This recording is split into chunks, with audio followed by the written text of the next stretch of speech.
Évidemment, il y a deux souvenirs, hein. C'est un grand succès pour moi puisque j'avais trois perchistes que j'avais entraînés dans les 10 dernières années et deux sont montés sur le podium. Donc c'était un immense succès, non seulement pour un entraîneur, mais sur le plan affectif du fait que je les connaissais depuis l'âge de la sixième.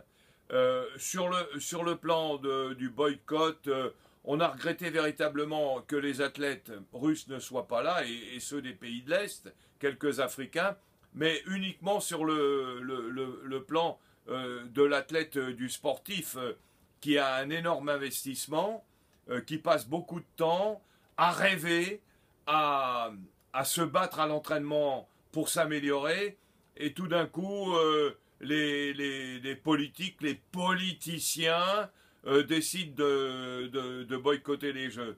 Et, et surtout, quand on voit l'impact que ça a, c'est stupide de détruire l'esprit et l'image des Jeux pour si peu de résultats.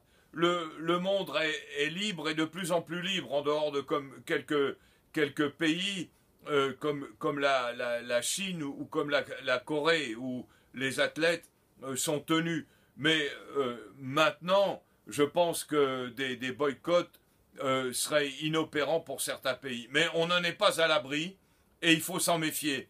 Il faut s'en méfier parce il y aura toujours des gens qui voudront utiliser, et c'est souvent ceux qui connaissent le moins et qui font le moins pour le sport, qui voudront utiliser le levier du sport pour servir certaines politiques. Ça n'amène rien et vous savez, très très souvent, les enquêtes ont montré que c'était inopérant.